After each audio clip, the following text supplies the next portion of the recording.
Hello, and welcome to the lore of Braunhaven. Uh, I decided to do a bonus episode this week. So last episode we talked about the reckoning and the coming of the Council of the 12 Known Gods to the world of Braunhaven, and then specifically we're talking about the continent of Zandamar, where the Glaucian Empire resides. This whole map that you're seeing. Um, and it should be noted that the 12 known gods, they didn't replace the old gods. They kind of existed side by side. They have their own things going on, and the old gods tend to be rather uncaring. Actually, the the known gods tend to be rather uncaring too. But that did end up changing. So in negative 1600 or about there, no, all of these dates they go so far back that a lot of this stuff is legend and myth. So um, we're just saying it's negative 1600, but give or take 100 years, I suppose. But this is a period of time known as the coming of the three, and so what's good for the goose is good for the gander. There were three archdevils that came to the world, and excuse me, and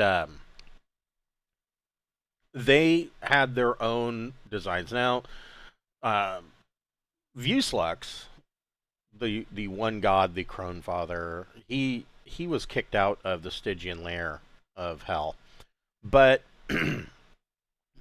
by one of the known gods who took over. He's not one of the three. He is an independent factor, and it should be noted that Vuslux is really playing the long game. um, I would I would say that of the archdevils, he really is able to see a bigger picture. But the coming of the three, nobody knows the name of these three. At least mortals don't. And the reason for that is because the devils, to know the true name of a devil or demon, would give a mortal a measurable amount of power over them, especially in the manner of binding and summoning rituals. So they were very careful um, to not allow their names to be known. And so these three archdevils come to the world, and they founded three of the countries, not the Glaucian Empire, but in the east they formed the nation of Arabashia, or what would become Arabashia. In the north, they founded Stygina, and and then far to the south, the land of Orentis, which is on an entirely other continent. Um, those were their kingdoms, and their, I don't know that we want to call them empires, but um, they weren't small. They were large kingdoms, and of course it wasn't just the three archdevils. They brought their litany of other devils with them, their armies, their demon armies. So devils um, use demons as their shock troops, more or less. They are two distinct, different. I suppose you could say that they're different races. They are fiends from the hells and the abyss, but they don't. They're not in some eternal conflict with one another. They are almost, for most mortals, uh, interchangeable. Those that are in the know, such as uh, clerics, perhaps paladins. I would think paladins would probably have a more narrow view, in that it's evil, smite it, in not caring. But also, witch hunters, clerics, acolytes, things of that nature. They can tell the difference between demons and devils, and really the main difference is that devils, while chaotic and sowing chaos, they tend to do it in a more devious manner. I guess in advanced D&D type terms, you would say that they would be lawful evil. But in reality, in Braunhaven, they are chaotic. But they don't enact the chaos themselves. They work within a set of of known laws and orders, and they get the mortals to do it for them. Demons, on the other hand, are known for wanton destruction. They have been known to just physically possess a mortal to cause wanton destruction, and they are just like I said, they're shock troops. They when devils employ demons, they are a hammer, and every problem is a nail. And so that is really the difference. So they brought with them their armies and their retinue of lesser devils and demons, etc., etc. But this went on for about 150 years, and it wasn't just Stygina, Arabashia, and Orentis.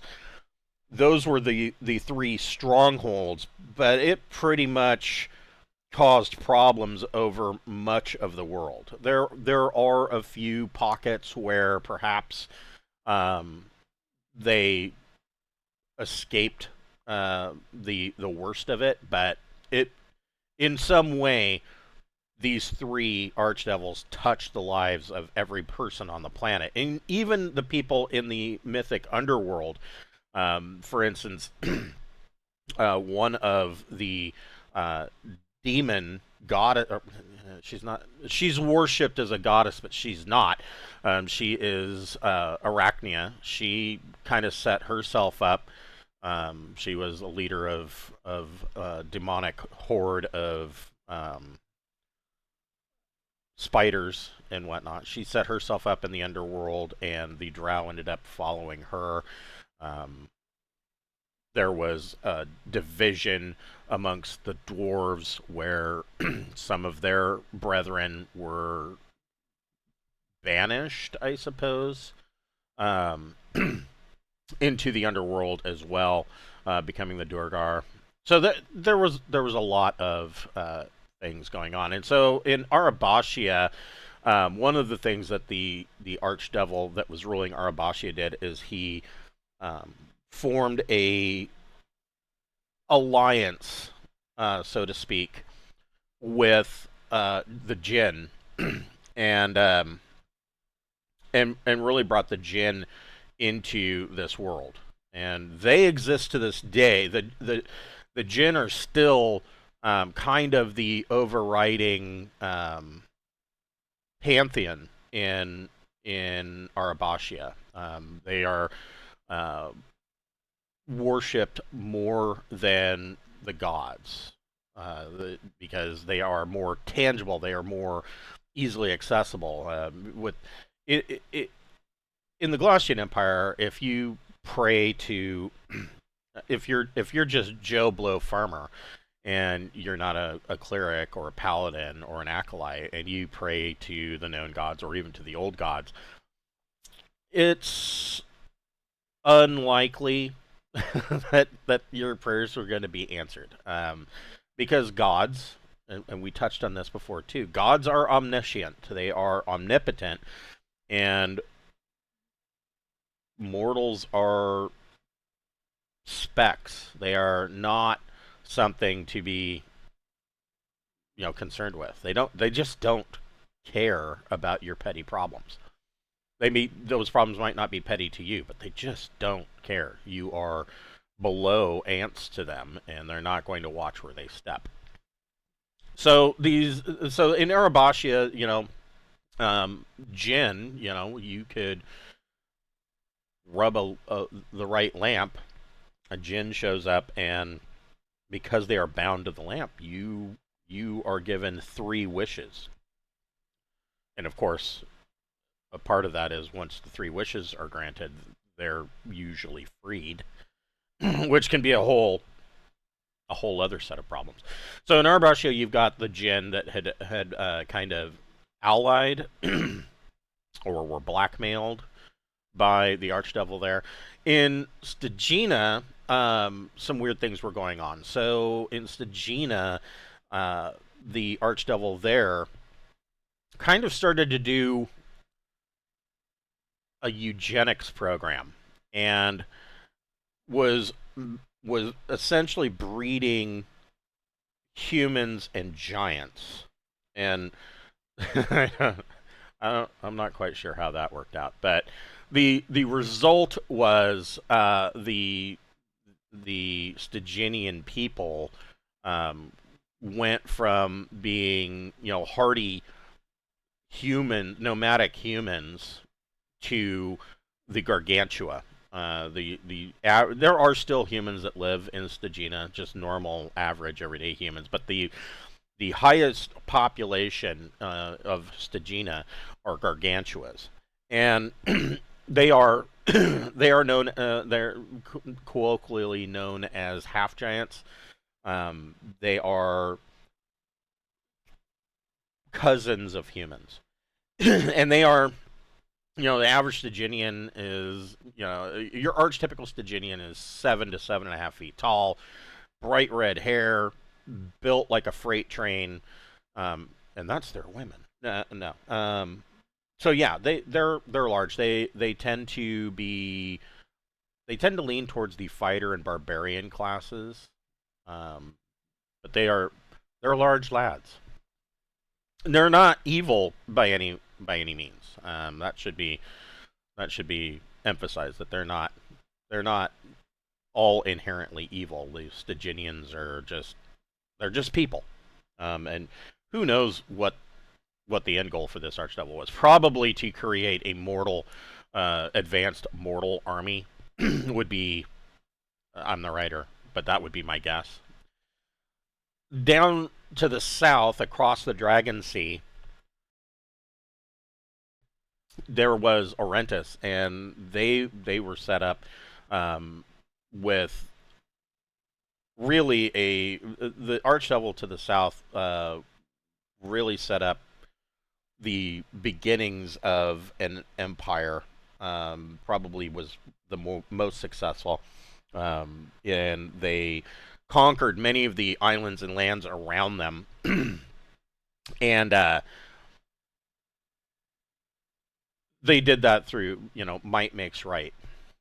Their armies marched across the land. The odd thing about Orentis is that outside of the country of Orentis, a lot of the peoples there, the land was there for the taking, and the peoples that were living there were Aboriginal in nature, indigenous people that were still doing the hunter-gatherer thing in small communities. So it wasn't like the archdevil in Orentis really had a whole lot of work cut out for him.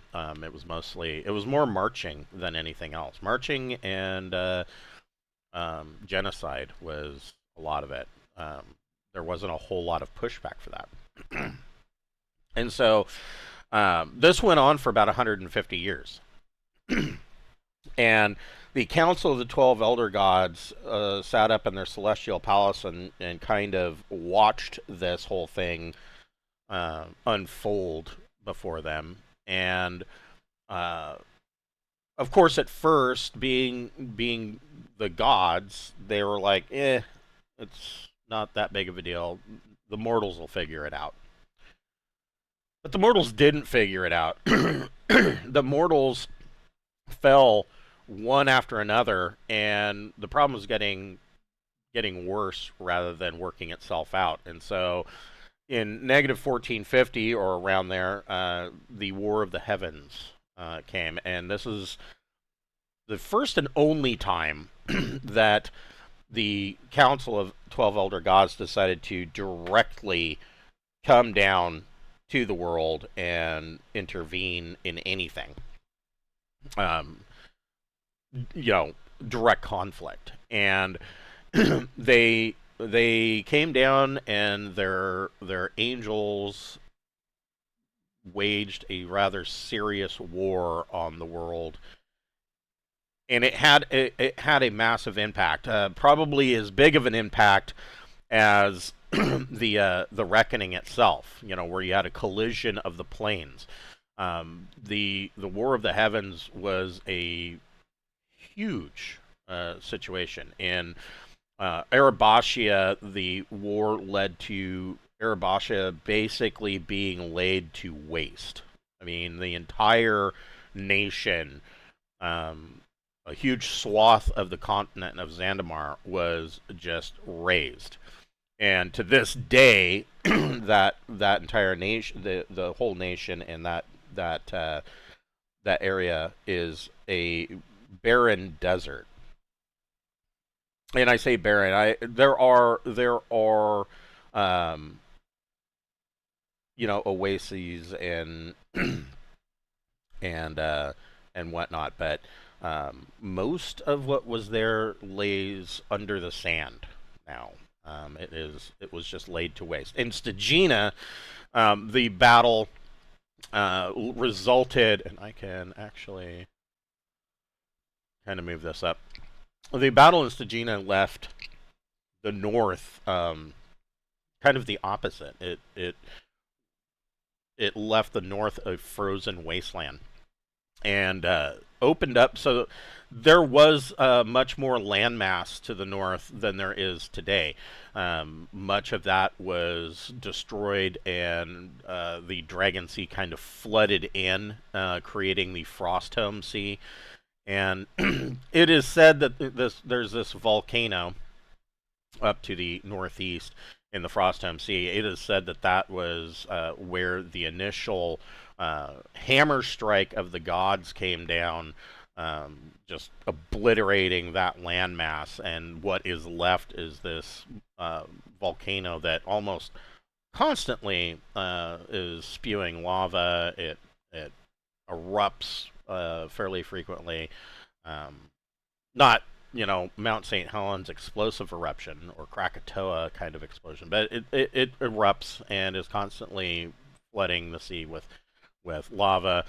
But for the most part, the Frosthelm Sea is floating glaciers and icy land masses, and the northern coastline of this portion of Zandamar is a icy glacier that is creeping into this frozen sea. In Orentis, a similar thing happened where there was another hammer strike of the gods, and who knows what that looks like, but it destroyed much of Orentis. There were entire swaths of their continent that were just swallowed by the Dragon Sea. It didn't cause ice flows or it may have caused some deserts, but for the most part, in Orentis, it was flooding. Entire islands, or island chains, no longer exist.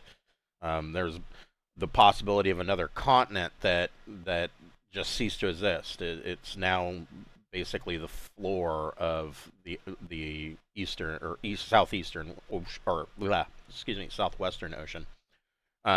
Just completely sank that. Now, once all that upheaval died down, the Council of the 12 Elder Gods was successful. They put down these 3 archdevils, and for the most part eradicated their armies. There were stragglers, of course. There were minor devils that fled the battlefield off and went off into the wastes of Arabashia, or the ice flows of Stygina, to kind of bide their time and figure out what it is they want to do. Because honestly, none of these devils wanted to go back. The minor devils. Nobody wants to go back to the Hells. Even the devils don't want to go back to the Hells, ruling it or not. I mean, you don't want to go there. Same pretty much for the demons. While most of them, they probably took the biggest hit because they're frontline forces. They, what few were left, probably continue to cause problems to this day. We've yet to see what's going on with that. But one of the things that did take place is that in this 150 years that these devils were here, we did see the rise of the tiefling race. They're not overtly, they're not overly common, but you can run into tieflings. They're not unseen. They are around. In fact, the capital city of Glaushine in the Glaucian Empire probably has the highest population of tieflings. Whether that's due to the dalliances of Vueslex or they all just decided to move here, we've yet to explore that, but probably a little column A and a little column B. So that was the coming of the three and the War of the Heavens. And this episode, of course, is a little short. But next time, we're going to talk about the birth of Saint Somen and the love of his life, Cassiandra, and what that whole situation, because Saint Somen becomes a very important figure in the Glaucian Empire. And here's something that also should. So this map, of course, is of current day. At the time period that we're talking about, the Empire didn't exist. There is no Glaucian Empire yet, but we are getting to that, and that will be explained with the birth of Saint Somen and after the birth of Saint Somen. So we will touch on that next time. Thank you for watching, and we will see you next time.